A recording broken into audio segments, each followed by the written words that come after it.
back in 1990, it was a few months after I broke up with my girlfriend of 5 years, I decided to go out into the wilderness for a while. So I was at some friend's house in Fort Lauderdale. There was like 3 or 4 guys there drinking beer, and they had an atlas. So we took the atlas out, and I'm looking at it, really studying it, really looking to see where I wanted to go. So I pointed to this one spot on a map, and it was in Arizona, eastern Arizona. And I never had the map again, and I left.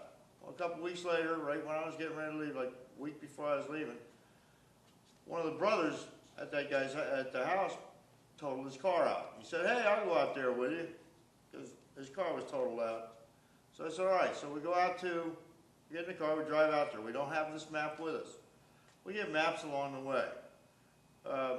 When we get to New Mexico, we go all the way up through New Mexico, driving up to there, looking for a place to go out in the wilderness. Nothing striking me as a good spot. We got up into southern Colorado and up in that area, and I didn't have any feeling for that either. So we're driving down this highway. Back in those days, it was called Highway 666, and it was in eastern Arizona. And we were coming down that way, and we'd been out almost 2 weeks from Fort Lauderdale. And my buddy Bob said, he goes, "Well, if we get back to Interstate 10 and we haven't found a spot," he goes, "I'm driving back to Fort Lauderdale." Well, we go by this one dirt road, and it's on this 2-lane road. You're up in the mountains. It's past Hennigan's Meadow by about 15, 20 miles. And there's a dirt road. And we passed it. I turned around and go back to the dirt road. So we turned back, went to the dirt road. And we started down this dirt road. And 100 yards down the dirt road, I had him stop the car, and I turned the car off. And so he turned the car off, and I looked at him and I said, "Now listen, we're going to have some experiences from out of this world down here." I said, "But don't worry, because I have all situations under control." And I truly do. And I felt my power then, and it was good. So we went down there. It's 23 miles down there, 18 miles till you come to the end of a 4-wheel drive dirt road. At the end of that, you hike your supplies in 5 miles. You cross the river like 10 times. It's a primitive wilderness area. It's the only one in the United States. Primitive wilderness area means it's pristine. It's like it was 200,000 years ago. There's no Pepsi beer cans or anything around. There's nothing around. Nothing but wild animals. So we hike all our supplies in.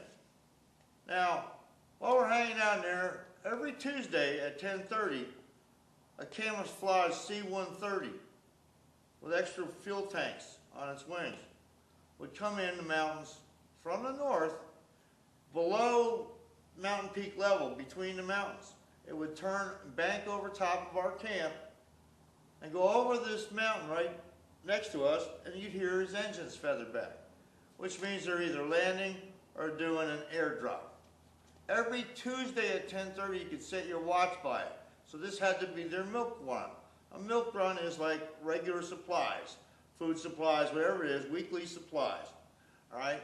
Then an average of one other time a week, it'd be a different day, another C-130 would come in and fly over it and do the same thing. So we figured, oh man, we've run into, because there was a lot of talk about the government with Contra and all their drug smuggling. We figured, oh man, here's the government smuggling drugs in, but they're coming from the north because of the wind patterns. All right? So this was going on. One week, 5 C-130s came in. There was two in one day on a Saturday. Now these things are coming in, they're 100, 200 feet off above your head. You can see the pilots in the cockpits. These are camouflage C-130s. You're in a primitive wilderness area. There's nothing within 30 miles as the crow flies. It would literally take you 4 hours to drive down to get a beer. All right, so now we're thinking, oh, great. Well, all of a sudden one night, right about a half hour after dark, still just a hair of dusk left, I turned and I saw this spaceship coming towards us. It had banked And I yelled, "Bob, do you see that?" He said, "Yes, I see it."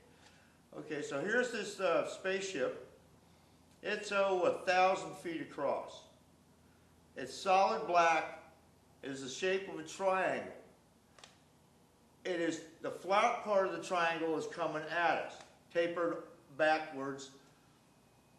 And it was about 60, appeared to be about 60 feet thick. It was silent, had no noise. It had absolutely no lights on it. I could have hit it with a slingshot. It came directly over top of us. And we turned and we watched it go down off the mountain, down towards Interstate 10, which was 50 miles away. It was heading in that direction. After it went by, you could hear a low, like, rumble. And I knew immediately that would be the air displacement that an object that big would be doing. As you move through space, you get a low rumble because you're displacing so much air. So the thing went by, and I said to Bob, "Darn, man, I wish I had my flashlight. I could have, signaled them." So, all right, so then that went on. So the next night, right at the same time, all of a sudden this little strobe light was coming down the valley at us again, coming right over us. It was from what I could gather, it was a small spacecraft, and it had the brightest, biggest strobe light that would blind you like a camera flash, but intense, because it would just do the whole valley. So that by the time your eye could come right back into focus, as soon as it would come into focus, the thing would flash again. So you couldn't quite get to the object you were looking at because of the flash. So they knew, obviously, what our optic nerves could do, and they would have this flash for that. As this thing went by about, I don't know, about 70 miles an hour. I forgot to say, the craft the night before, the big one, was doing about 50 miles an hour, from what I could gather.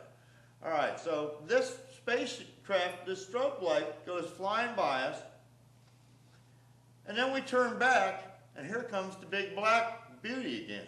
But this night, on its two furthest points, it's got two white lights, two just white lights.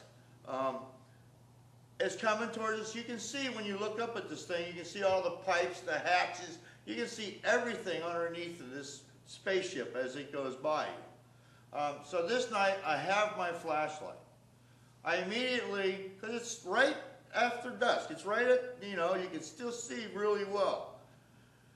So I have my light and I start flashing it. I signal it 4 dits and a dit. 4 dits and a dit. 4 dits and a dit. And that's high in Morse code.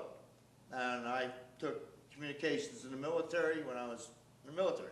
So I knew this. So I did that. Now, the light on its furthest, as I'm facing it, on the left, the furthest light, all of a sudden this light swings through our camp.